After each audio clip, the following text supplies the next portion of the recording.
નમસ્કાર મિત્રો. ગયા લેક્ચરની અંદર આપણે ધંધાકીય પર્યાવરણને અસર કરતા આંતરિક અને બાહ્ય પરિબળોની ચર્ચા કરી હતી. આજના લેક્ચરમાં આપણે ચર્ચા કરવા જઈ રહ્યા છીએ ધંધાકીય પર્યાવરણની અંદર 1991 પછી ભારતે જે 3 આર્થિક સુધારા અપનાવ્યા ત્યારબાદનું પર્યાવરણની ચર્ચા કરીશું મિત્રો.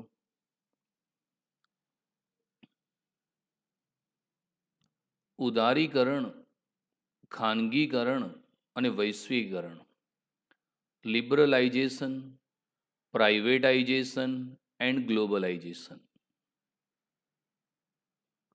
ભારત સ્વતંત્ર થયા પછી મિશ્ર અર્થતંત્રની પદ્ધતિ સ્વીકારવામાં આવી, પરંતુ તેમાં સંજોગો અનુસાર વારંવાર ફેરફારો કરવામાં આવ્યા. જોઈએ તેવા પરિણામો ન મળવાના કારણે 1991ના જુલાઈ માસ પછી ભારતીય અર્થતંત્રમાં ઉદારીકરણ, ખાનગીકરણ અને વૈશ્વિકીકરણનો તબક્કો શરૂ થયો, જેમાં ઉદારીકરણની આજે આપણે ચર્ચા કરીશું. લિબરલાઇઝેશન 1947 થી 1991 સુધીના સમયગાળો ભારતમાં વ્યાપાર ઉદ્યોગો માટે અંકુશિત વાતાવરણનો રહ્યો. ઉદારીકરણને સરળ શબ્દોમાં સમજવું હોય તો એમ કહી શકાય કે વ્યાપાર ધંધા માટે અંકુશિત અર્થકારણનો માર્ગ છોડી તેને મુક્તિના માર્ગ પર પ્રગતિ કરવાનો પ્રયત્ન.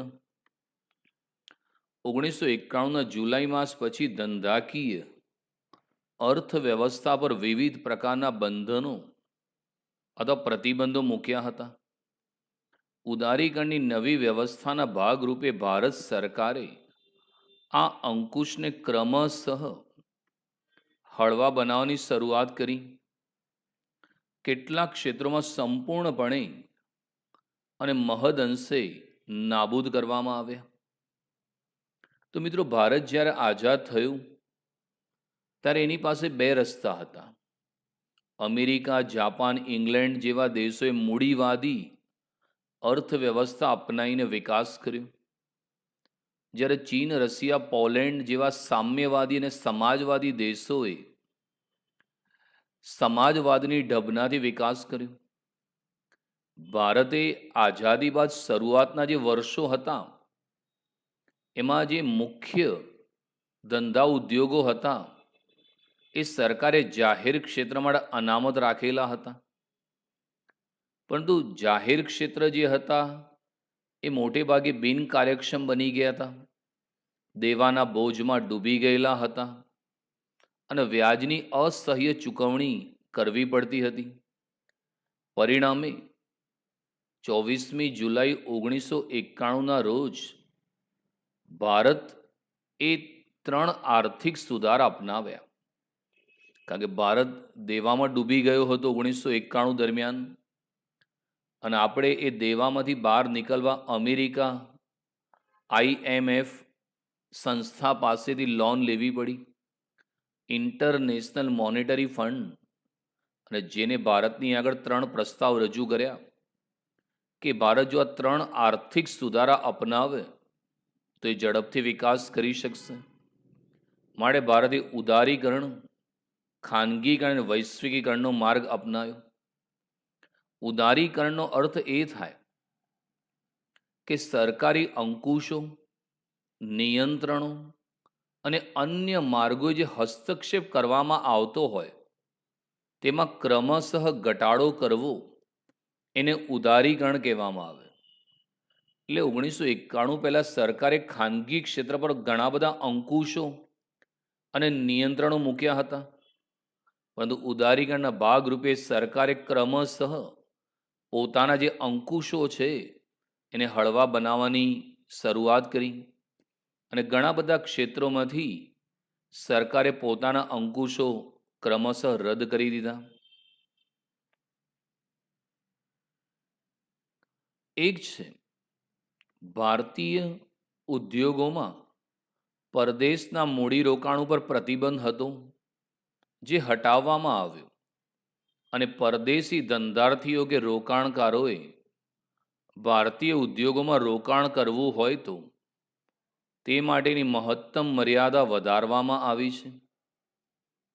પરદેશી ધંધાર્થીઓ અને રોકાણકારોને આકર્ષવા માટે તેમને વિવિધ પ્રકારના આર્થિક અને બિન આર્થિક પ્રોત્સાહનો અને વિવિધ પ્રકારના આર્થિક છૂટછાટો પણ આપવામાં આવી રહી છે.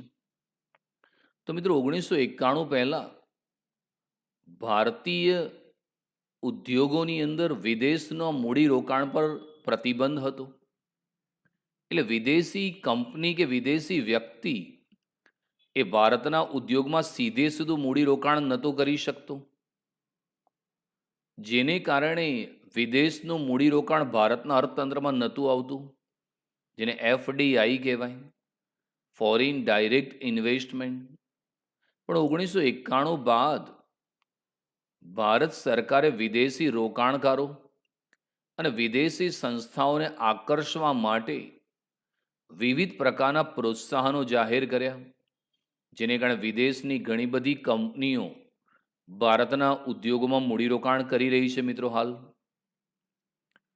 સેકન્ડ છે, ભારતમાં વિદેશી રોકાણ શેરબજાર ક્ષેત્રે આવી શકે તે માટે શેરબજારોની શેર ખરીદ વેચાણની પ્રક્રિયા સંપૂર્ણ પારદર્શી બનાવવા વિવિધ પ્રકારના પગલાં લેવાયા. શેરના ભૌતિક સ્વરૂપને ઇલેક્ટ્રોનિક સ્વરૂપમાં એટલે કે ડીમટીરિયલાઇઝેશન સ્વરૂપમાં ફેરવી શકાય છે. શેરબજારોમાં શેરની લેવેચ, તેની ડિલિવરી, શેરના ખરીદ સમયે રકમની ચૂકવણી કે વેચાણ સમયે વેચાણની રકમ મેળવવાની વિધિ વધુ પારદર્શી અને આંતરરાષ્ટ્રીય માપદંડ અનુસારની બનાવવામાં આવી. તો મિત્રો, હવે વિદેશની નાણાકીય સંસ્થાઓ, વિદેશની બેન્કો, વિદેશની વીમા કંપનીઓ, વિદેશના મ્યુચ્યુઅલ ફંડ હવે ભારતના શેર બજાર અને મૂડી બજારમાં સીધે સીધું રોકાણ કરી શકે તે માટે ભારત સરકારે પહેલાં જે શેર ભૌતિક સ્વરૂપે આપવામાં આવતા હતા, ફિઝિકલ ફોર્મમાં, કાગળ સ્વરૂપે, એને ડીમેટની અંદર ફેરવી શકાય. ડીમેટ એટલે ડીમટીરિયલાઇઝેશન. જે શેર ભૌતિક સ્વરૂપના હોય એને ઇલેક્ટ્રોનિક સ્વરૂપમાં ફેરવવાની પ્રક્રિયાને ડીમેટ કહેવામાં આવે છે. તો એને કારણે મિત્રો વિદેશના રોકાણકારો ભારતના શેર બજારમાં પણ રોજે રોજ રોકાણ કરે છે. એને વિદેશી સંસ્થાગત મૂડીરોકાણ FII કહે છે, ફોરેન ઇન્સ્ટિટ્યુશનલ ઇન્વેસ્ટમેન્ટના નામે ઓળખવામાં આવે છે. એટલે પહેલાં જે શેરની લે વેચ હતી, હવે શેરની લે વેચ, શેરની ડિલિવરી, નાણાંની ચૂકવણી એ બધું ઓનલાઈન અને વધુ પારદર્શી બનાવવામાં આવી છે. મિત્રો,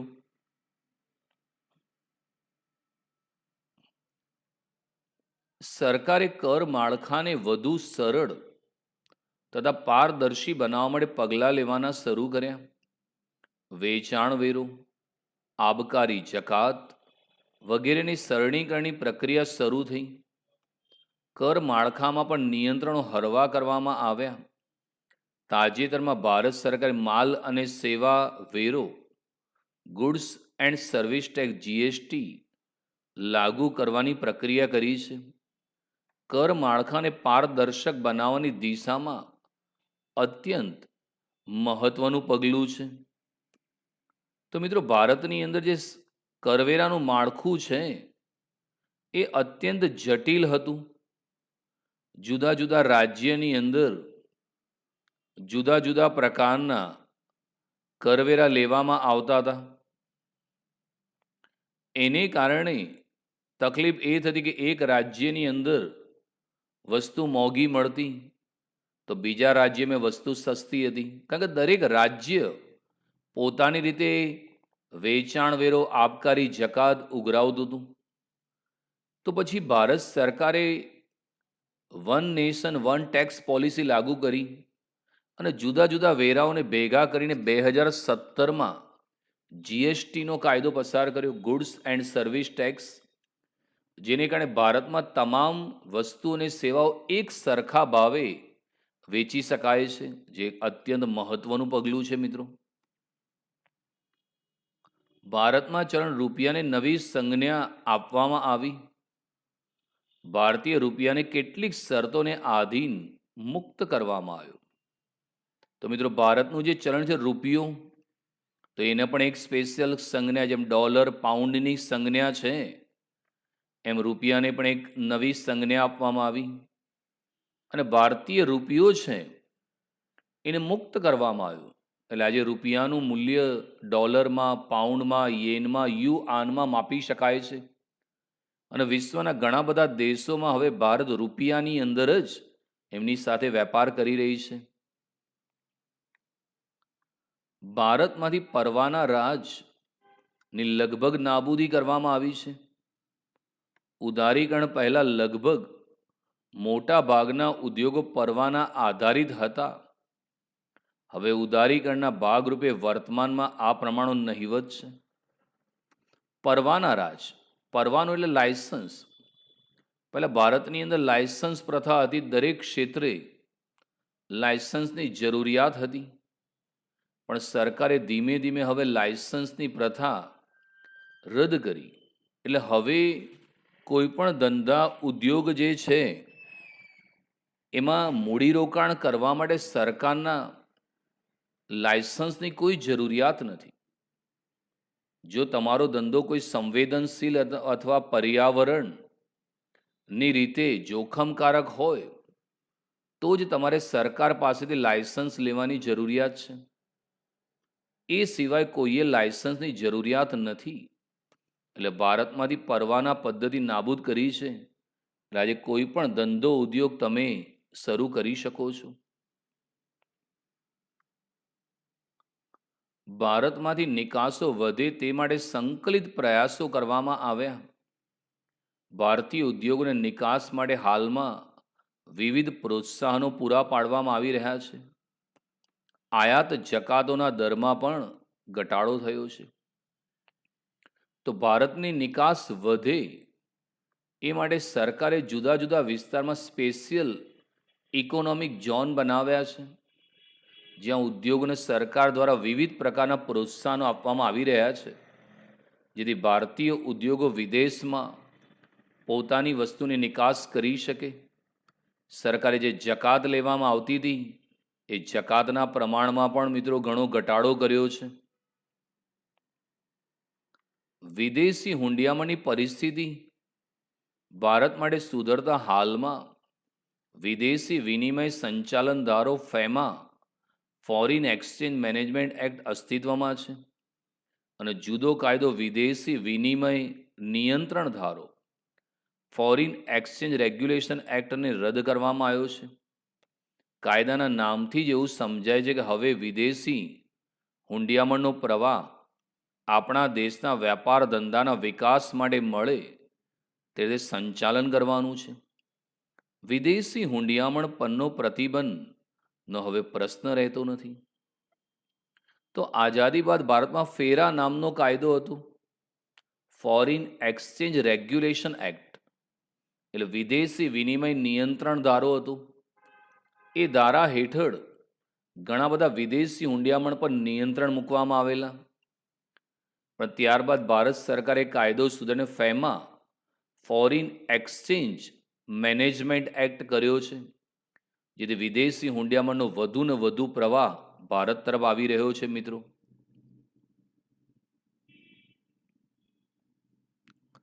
ઇજારા શાહી પ્રતિબંધક વ્યાપાર ધારાની ઘણી બધી કલમોમાં ફેરફાર કરી ઘણા બધા પ્રતિબંધો હળવા કરાયા કે નાબૂદ કરાયા છે. હજુ પણ અનિચ્છનીય વ્યાપાર વૃત્તિના નિયંત્રણો વિધાયક સ્વરૂપે ચાલુ રાખવામાં આવ્યા છે. ઇજારાશાહી પ્રતિબંધક વ્યાપાર ધારો, મિત્રો, પહેલા ભારતમાં એમઆરટીપી નામનો કાયદો હતો, મોનોપોલીઝ એન્ડ રિસ્ટ્રિક્ટિવ ટ્રેડ પ્રેક્ટિસીસ એક્ટ. એની અંદર ઘણા બધા ધંધાની અંદર સરકારની જે મોનોપોલી હતી, ઇજારો, એમાં ખાનગી ક્ષેત્ર પ્રવેશી શકતું ન હતું. દાખલે કે BSNL હતું તો બીજી કોઈ કંપની પોતાના મોબાઈલ નેટવર્ક શરૂ નથી કરી શકતી. સરકારી બેન્કો એટલે પ્રાઇવેટ બેન્કોમાં તમે પ્રવેશ નહોતા કરી શકતા. સરકારની વીમા કંપનીઓ એટલે પ્રાઇવેટ ઇન્સ્યોરન્સ કંપની નથી.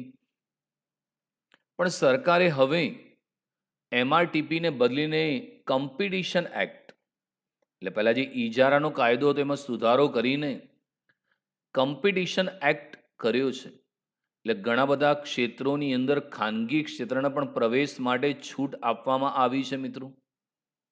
હાલ ભારત સરકારે રેલવે, અણુશક્તિ અને સંરક્ષણ ઉદ્યોગો જ પોતાની પાસે અનામત રાખ્યા છે. બાકીના ક્ષેત્રો ખાનગી ક્ષેત્ર માટે ખુલ્લા મૂકવામાં આવ્યા છે.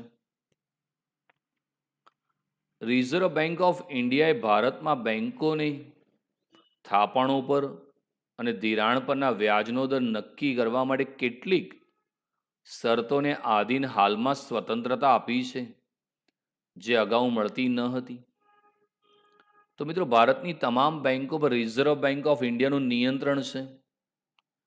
પણ રિઝર્વ બેન્કોએ પણ જે ભારતની વેપારી બેન્કો છે એના અમુક સંજોગોની અંદર જ્યારે થાપણો ઓછી હોય તો થાપણો પર વ્યાજનો દર નક્કી કરવાની છૂટ આપી છે. અને જે ધિરાણ છે, લોન, એમાં પણ અમુક ખાસ સંજોગોમાં વ્યાજનો દર નક્કી કરવા માટે સ્વતંત્રતા આપી છે. વસ્તુ અને સેવાઓની આયાત હવે વધુ સરળ બની છે. તેની ચૂકવણી વિદેશી હુંડિયામણમાં કરવી પણ સરળ બની છે. ભારતીય નાગરિકોને વિદેશમાં હરવા ફરવા માટે, પોતાના બાળકોને વિદેશમાં ભણાવવા માટે કે વિદેશોમાં મિલકતની ખરીદી કે રોકાણ માટે વિદેશી હુંડિયામણની પ્રાપ્યતા કેટલીક શરતોને આધીન સરળ બની છે. તો મિત્રો, હવે સરકારે જ્યારથી ઉદારીકરણ અપનાવ્યું ત્યારથી વસ્તુ અને સેવાઓની આયાત સરળ બની છે. કારણ કે જે પરવાના પદ્ધતિ સરકારે રદ કરી છે, જેને કારણે હવે વિદેશની કોઈ પણ વસ્તુ ભારતમાં ઘર આંગણે પ્રાપ્ત થઈ રહી છે. આજે ભારતના લોકો પોતાના બાળકોને વિદેશમાં ભણવા કેનેડા, અમેરિકા, UK, રશિયા મોકલી રહ્યા છે. ભારતના ઘણા ઉદ્યોગો વિદેશમાંથી યંત્રો ખરીદી રહ્યા છે. આમ ઉપરોક્ત બાબતો એવું સાબિત કરે છે કે ભારતીય અર્થતંત્ર અંકુશોની હારમાળાઓમાંથી ઉદારીકરણના સોપાનો તરફ ખૂબ ઝડપથી આગળ વધી રહ્યું છે.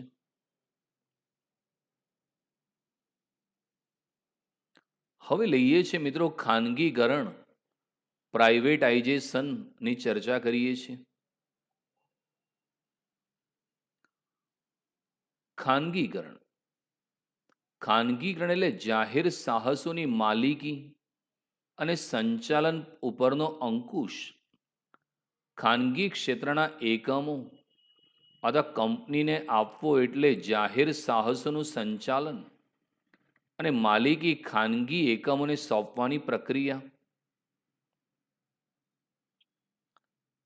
આઝાદી પછી અર્થતંત્રના કેટલાક હેતુને સિદ્ધ કરવા જાહેર ક્ષેત્ર બહુ મહત્વનો ભાગ ભજવશે તેવું અપેક્ષિત હતું. જાહેર ક્ષેત્ર અર્થતંત્રના વિકાસ માટે માળખાગત સુવિધાઓનું સર્જન અને ચાવીરૂપ ઉદ્યોગો વિકાસ કરશે. આઝાદી પછીના શરૂઆતના સમયમાં ખાનગી ક્ષેત્ર જ્યાં આગળ અપેક્ષિત વળતર ના મળે ત્યાં મૂડીરોકાણ કરવા તૈયાર ન હતું. સરકારે જાહેર ક્ષેત્રના વિકાસ દ્વારા માળખાગત સુવિધાઓનું સર્જન કરવાનું શરૂ કર્યું.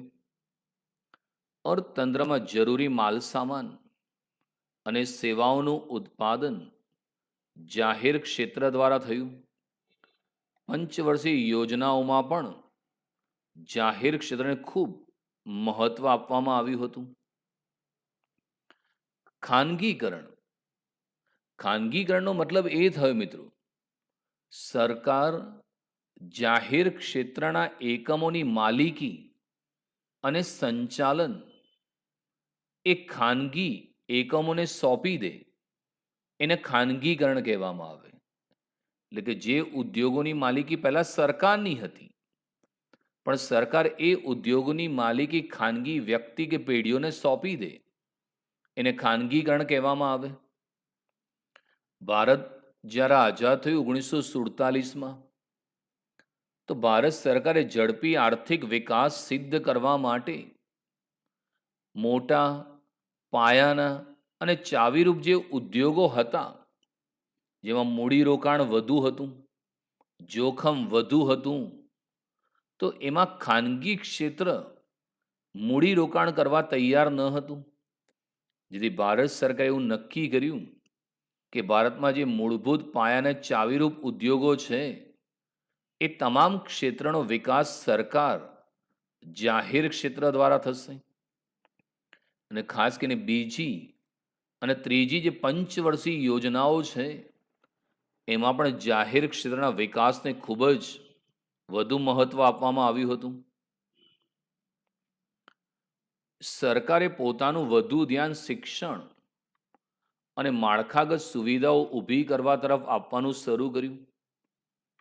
જાહેર ક્ષેત્રો દ્વારા સતત વધતી બિનકાર્યક્ષમતાના કારણે અંદાજિત લક્ષ્યો પૂરા થતા ન હતા, તે પણ અતિ મહત્વનું કારણ હતું.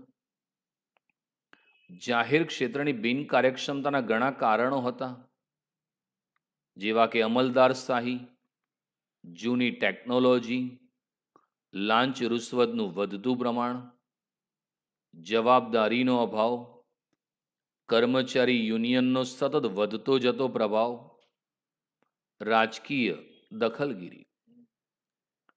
તો સરકારે જે જાહેર ક્ષેત્રનો વિકાસ કર્યો, એમાં શિક્ષણ, પાણી, વીજળી અને જે માળખાગત સુવિધાઓ છે, એના વિકાસ પર સરકારે વિશેષ ધ્યાન કેન્દ્રિત કર્યા. પણ મુશ્કેલી એ રહી કે જાહેર ક્ષેત્રના જે એકમો હતા, એની કેટલીક મર્યાદાઓ જોવી મળી અને એ સતત બિનકાર્યક્ષમ બનતા ગયા, દેવાની અંદર ડૂબતા ગયા. કારણ કે જાહેર ક્ષેત્રોમાં એક તો અમલદારશાહી, જે સરકારી છે, સાહેબો છે, એ પોતાની વગનો દુરુપયોગ કરતા. આજે બી મિત્રો તમે કોઈ સરકારી ઓફિસમાં જાઓ તો પટાવાળાથી લઈને દરેકને સાહેબ સાહેબ કહીને તમે કગરો તો તમારું કામ થાય છે. બીજું, જૂની પુરાણી ટેકનોલોજી હતી, કારણ કે સરકારની સામે બીજા ઉદ્યોગોનો પ્રવેશ નહોતો, એટલે વર્ષો સુધી જૂની ટેકનોલોજી ભારતમાં ચાલતી. બીજું, જાહેર ક્ષેત્રની અંદર લાંચ રૂશ્વતનું પ્રમાણ વધી ગયું. તમે જુઓ તો ઘણી સરકારી ઓફિસોમાં આજે પણ તમે લાંચ રિશ્વત આપો ત્યારે તમારું કામ થાય છે.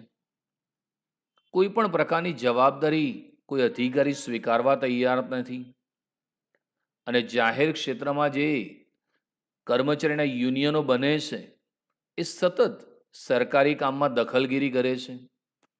અને જે પક્ષની સરકાર આવે, એ રાજકીય દખલગીરી પણ જાહેર ક્ષેત્રમાં સતત વધતી ગઈ અને જાહેર ક્ષેત્રો બિનકાર્યક્ષમ અને દેવાના બોજમાં ડૂબતા ગયા.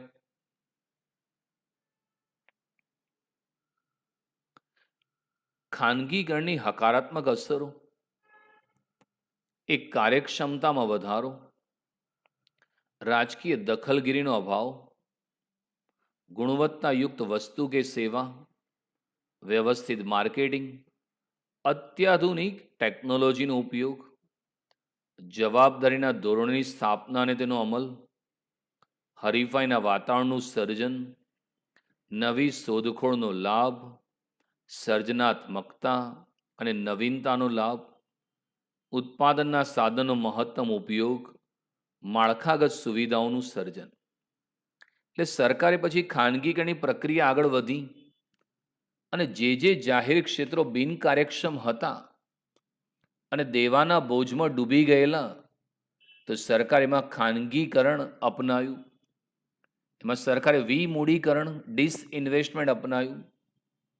એટલે જાહેર ક્ષેત્રના એકમોના શેર ખાનગી ક્ષેત્રને સરકાર વેચી દેતી હતી.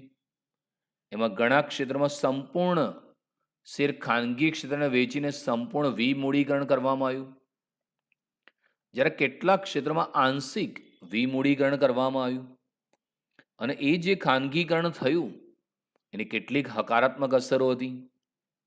એક તો કાર્યક્ષમતામાં વધારો. જેવા ખાનગી ક્ષેત્રે પ્રવેશ કર્યો તો એને કારણે હરીફાઈ વધી અને ખાનગી ક્ષેત્રે પોતાની કાર્યક્ષમતા વધારવાનો સતત પ્રયત્ન કર્યો.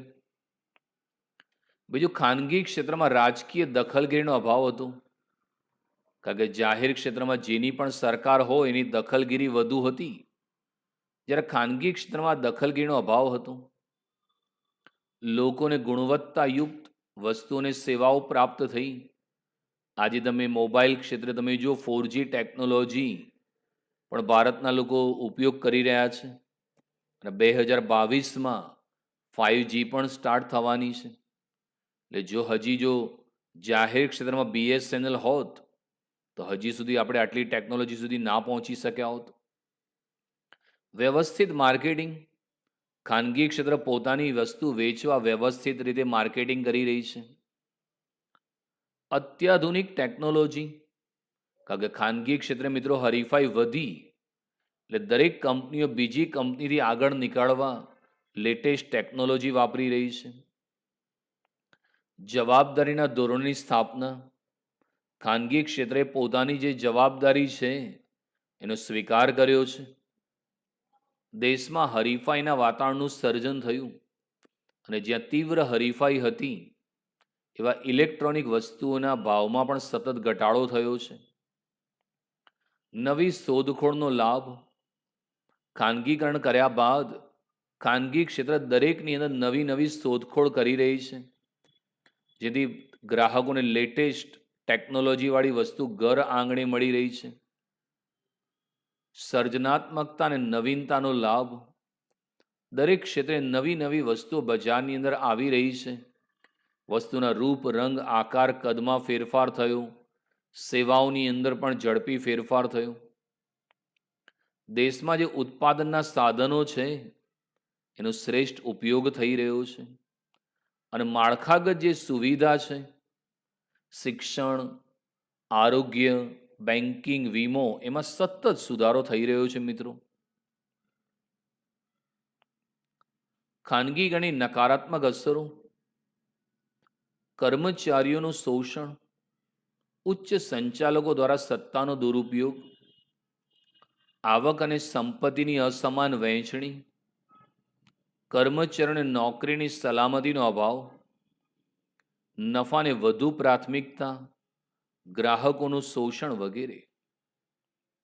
ખાનગીકરણની નકારાત્મક અસરો હોવા છતાં હાલના સમયમાં ખાનગીકરણને વધુ મહત્વ સરકાર દ્વારા આપવામાં આવ્યું છે. ઘણા બધા જાહેર ક્ષેત્રના એકમો સરકારે ખાનગી ક્ષેત્રને આપ્યા છે. ઘણા બધા એકમમાં હજુ 51% કે તેથી વધુ ઇક્વિટી મૂડી સરકાર દ્વારા ધારણ કરાયેલી છે. પરંતુ સરકારે જાહેર જનતાને પોતાની પાસે રહેલા શેર પૈકી કેટલાક શેર વેચ્યા છે અને હજુ પણ શેર વેચવાની નીતિ ચાલુ છે. તો ભારત સરકારે ખાનગીકરણ અપનાવ્યું. એની કેટલીક અર્થતંત્રમાં હકારાત્મકની જોડે નકારાત્મક અસરો પણ જોવા મળી છે. એમાં કર્મચારીનું શોષણ. કારણ કે મિત્રો જે સરકારી ક્ષેત્ર હતું જાહેર ક્ષેત્રમાં એમાં કર્મચારીનો ઊંચો પગાર મળતો હતો. રિટાયરમેન્ટ પછી પ્રોવિડન્ટ ફંડ, પેન્શનનો લાભ મળ્યો હતો. જ્યારે ખાનગી ક્ષેત્ર મિત્રો કર્મચારી જોડે વધુ કામ કરાવી ઓછું પગાર આપી રહી છે અને નિવૃત્તિ પછી એમને જે લાભ મળવા જોઈએ એ પણ મળતા નથી. એટલે કર્મચારીનું શોષણ છે. ઉચ્ચ સંચાલકો દ્વારા સત્તાનો દુરુપયોગ. ઘણી કંપનીના જે સંચાલકો છે એની જોડે વધુ પડતી સત્તા છે તો એ સત્તાનો દુરુપયોગ કરી રહ્યા છે. દેશમાં આવક અને સંપત્તિની અસમાન વહેંચણી. ટાટા, બિરલા, અદાણી, અંબાણી જેવા મોટા મોટા ઔદ્યોગિક ગૃહો છે એની સંપત્તિમાં સતત વધારો થઈ રહ્યો છે. એટલે એ આવક અને સંપત્તિની અસમાનતા બતાવી રહી છે. કર્મચારીઓને નોકરીની સલામતીનો અભાવ.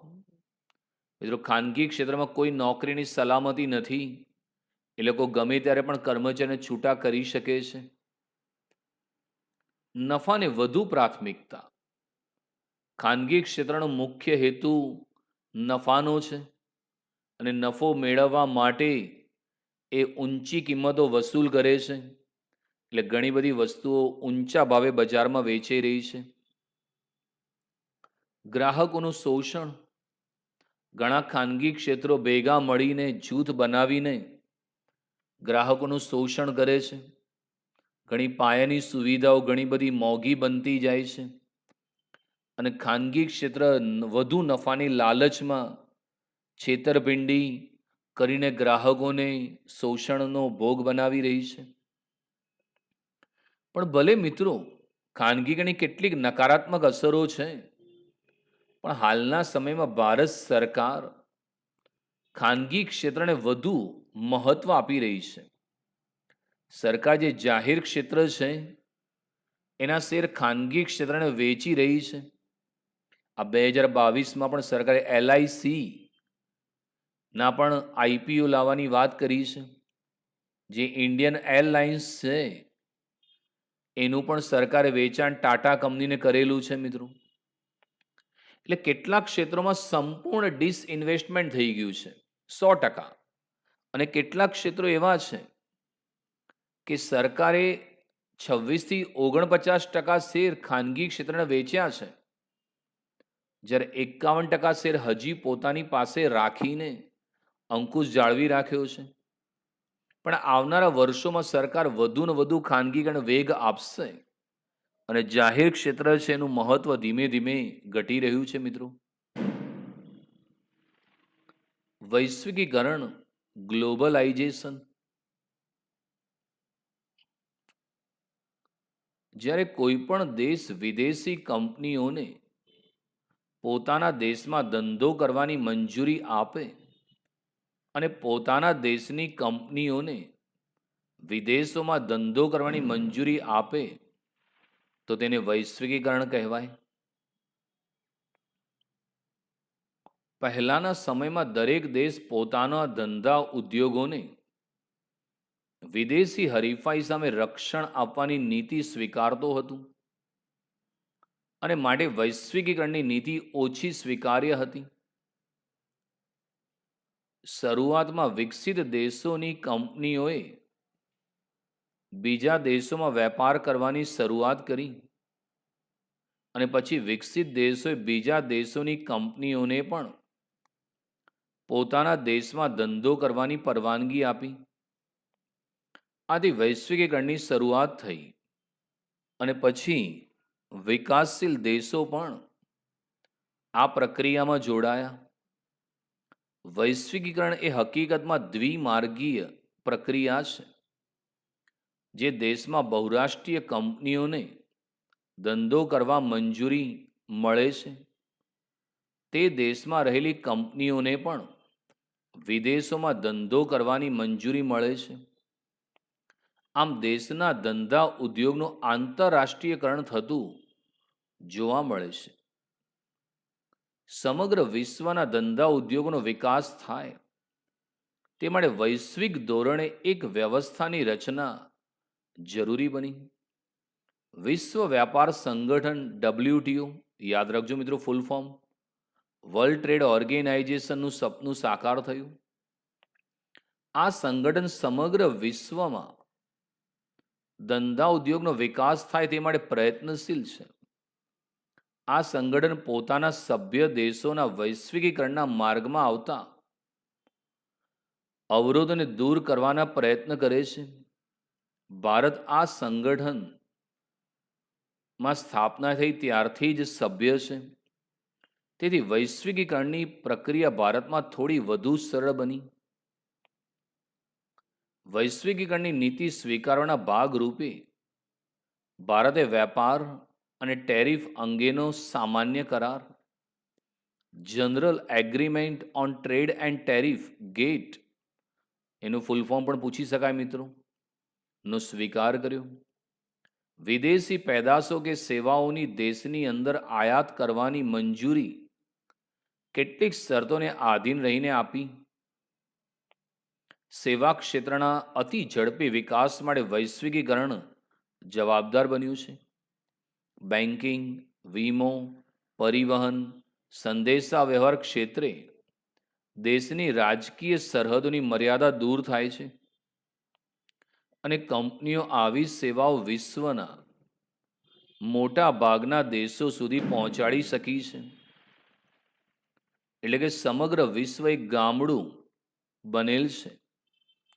વિશ્વનું ગ્રાહક બજાર વિકાસ પામતું જાય છે અને હવે ભારત પણ આ વ્યવસ્થામાં મહત્વનો ભાગ બનતું જાય છે.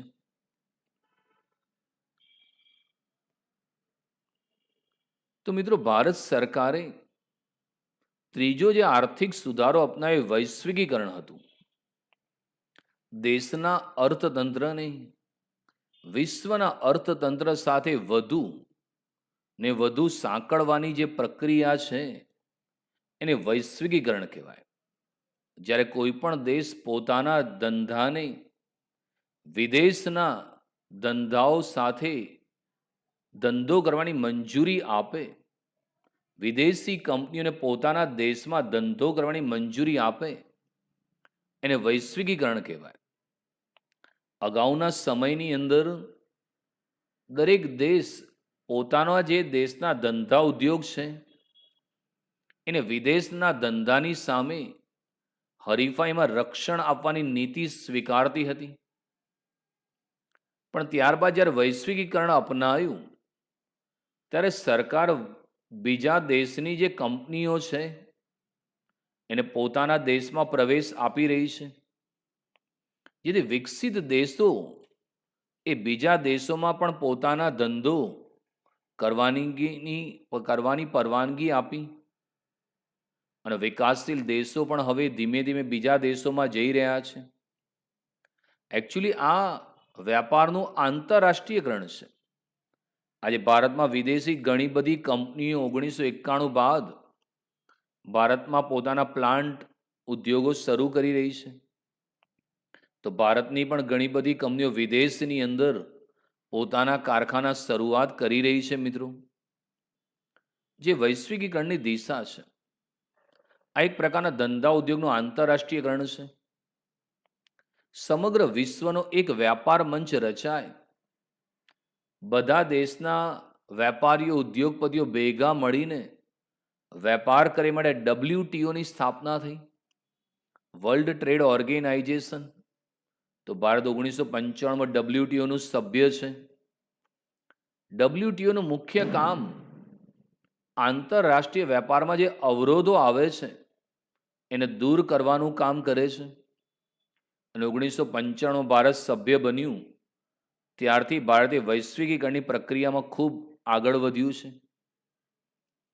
વૈશ્વિકીકરણની નીતિ ભારતે સ્વીકારી. ભારતે દુનિયા સમક્ષ ગેટ કરા GATT, general agreement and trade and tariff સ્વીકાર્યો છે, જેને કારણે વિદેશી વસ્તુઓ ભારતમાં આયાત કરી શકાય છે અને ભારતની વસ્તુઓ બીજા દેશમાં નિકાસ કરી શકાય છે. જ્યારથી ભારતે વૈશ્વિકીકરણ અપનાવ્યું ત્યારથી ભારતમાં સેવા ક્ષેત્રનો અભૂતપૂર્વ વિકાસ થયો. બેન્કિંગ, વીમો, પરિવહન, સંદેશા વ્યવહાર ને લીધે દેશ દેશની ભેદ રેખાઓ ભૂસાતી જાય છે. આજે મિત્રો, વિશ્વના કોઈ પણ સ્થળે ઉત્પાદિત થયેલી વસ્તુ ભારતમાં ઘર આંગણે મળી રહી છે. આજે ભારતના લોકો બીજા દેશ જોડે સંદેશા વ્યવહારમાં ઇન્ટરનેટ આવવાથી નજીક બન્યા છે અને સમગ્ર વિશ્વ એક ગામડું બનેલું છે. જેમ ગામમાં લોકો નજીક નજીક હોય છે, એમ સંદેશા વ્યવહારની ક્રાંતિના કારણે લોકો એકબીજાથી નજીક આવ્યો છે. આજે ભારતના લોકો એમેઝોન પર ઓનલાઈન શોપિંગ કરી રહ્યા છે અને ભારતની ઘણી બધી વસ્તુઓ વિદેશના બજારમાં પણ મિત્રો વેચાઈ રહી છે.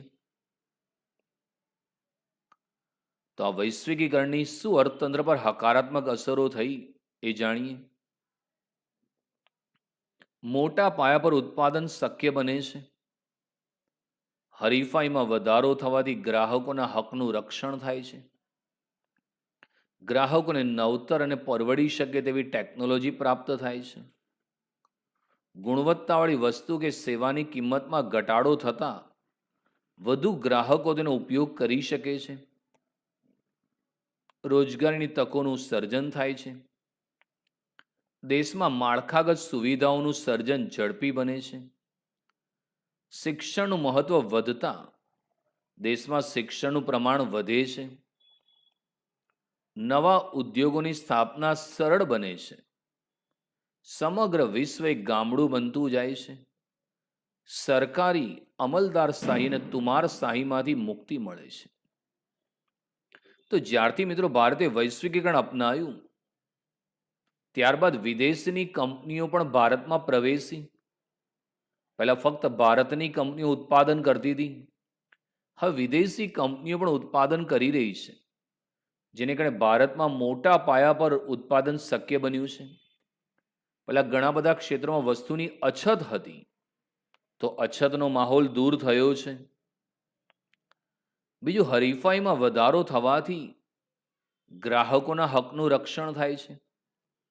કારણ કે ઘણી બધી કંપનીઓ જ્યારે ભારતમાં પ્રવેશી તો ગ્રાહકોની ફરિયાદ નિવારવા એ લોકોએ પોતાના કસ્ટમર કેર બનાવ્યા.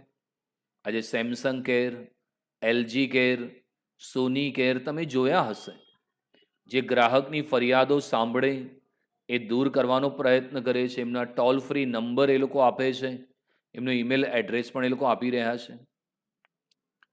બીજું એ થયું કે વૈશ્વિકીકરણ બાદ નવી ટેકનોલોજી આવી અને અગાઉ કરતાં ગ્રાહકોના સમય અને શ્રમનો બચાવ થયો છે.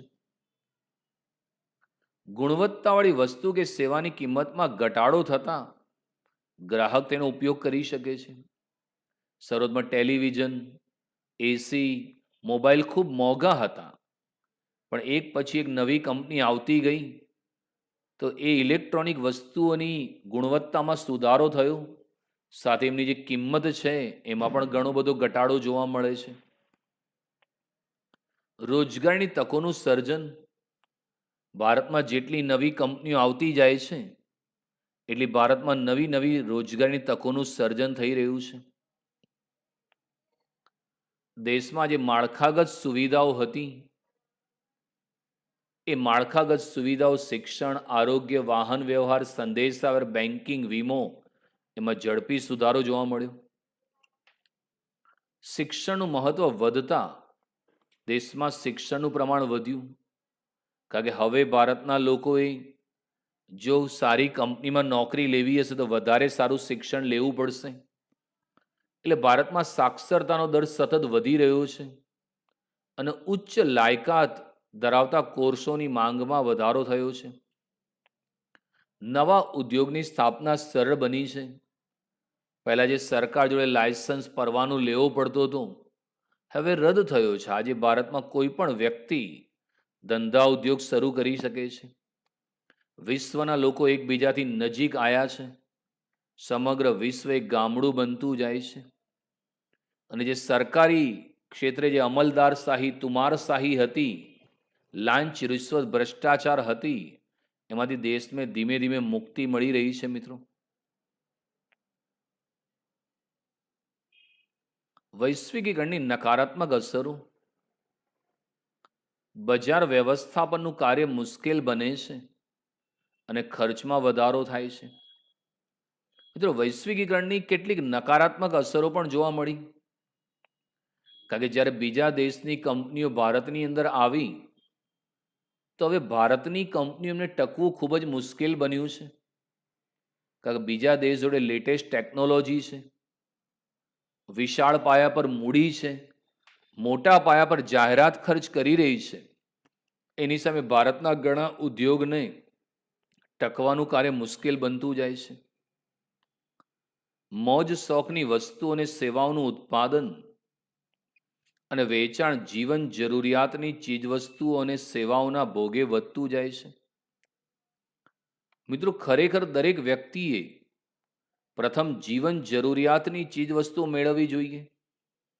જ્યારે ભારતમાં આજે લોકો જીવન જરૂરિયાતની ચીજવસ્તુના ભોગે મોજ શોખની વસ્તુઓની માંગ કરી રહ્યા છે.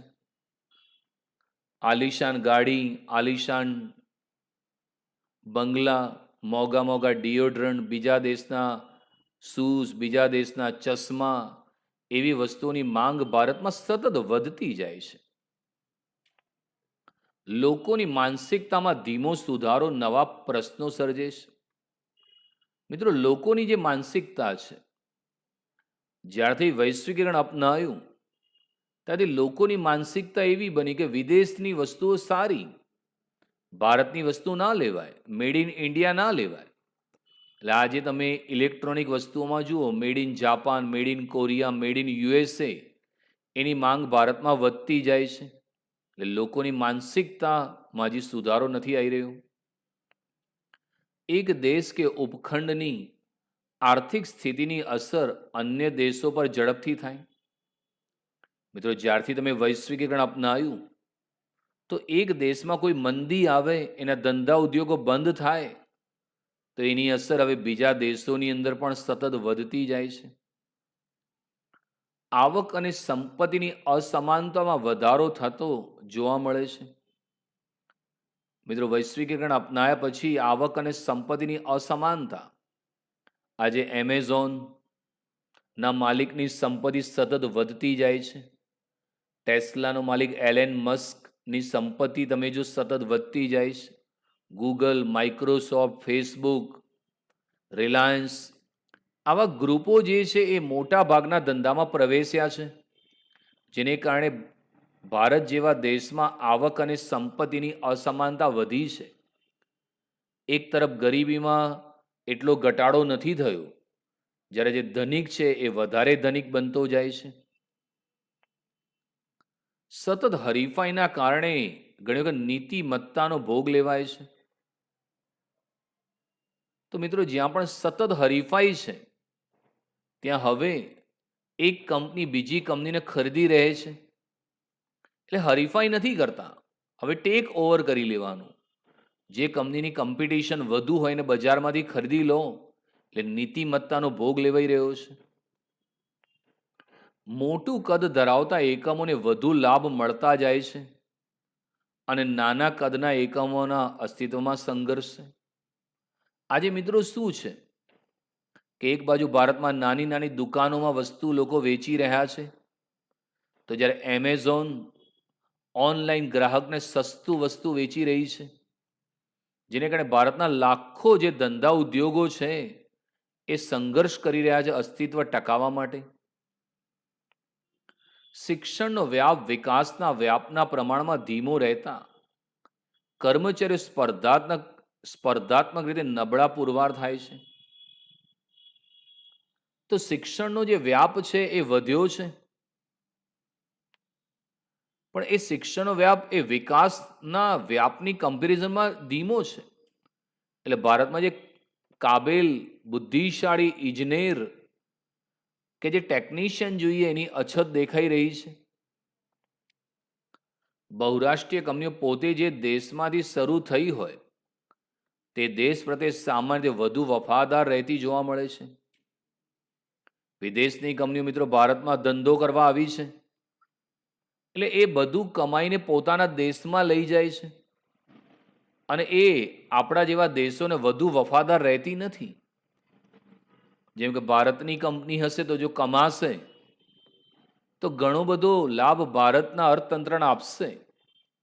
જ્યારે એમેઝોન, ગૂગલ, માઇક્રોસોફ્ટ જેવી કંપનીઓ મોટા પાયા પર પૈસા કમાઈ પોતાના દેશને વફાદાર બની રહી છે. વૈશ્વિક સામ્રાજ્ય ધરાવતી કંપનીઓ જે તે દેશની આર્થિક નીતિ પોતાની કંપનીને વધુ અનુકૂળ થાય તે રીતે તે દેશના રાજકીય પક્ષો સાથે ગોઠવણ કરતી હોય છે. મિત્રો, ઘણી બધી બહુરાષ્ટ્રીય કંપનીઓ જે તે દેશમાં જાય અને પોતાના મરજી મુજબની નીતિ બનાવવા માટે જે તે દેશના રાજકીય પક્ષોને લાંચ, રૂશ્વત આપીને એમની તરફેણમાં નીતિ બને એવા સતત પ્રયત્ન કરી રહી છે. એટલે આમ વૈશ્વિકીકરણની જે હકારાત્મક અસર હતી તેની સામે કેટલીક નકારાત્મક અસરો પણ જોવા મળી છે. આમ 1991 બાદ ભારત સરકારે 3 આર્થિક સુધારા અપનાયા: ઉદારીકરણ, ખાનગીકરણ અને વૈશ્વિકીકરણ. તો આજે આપણે એની ખૂબ સરસ ચર્ચા કરી મિત્રો. મને આશા છે કે તમને લેક્ચર પસંદ આવશે અને આપ ચોપડામાં લખીને પણ તૈયાર કરી નાખજો. Thank you very much.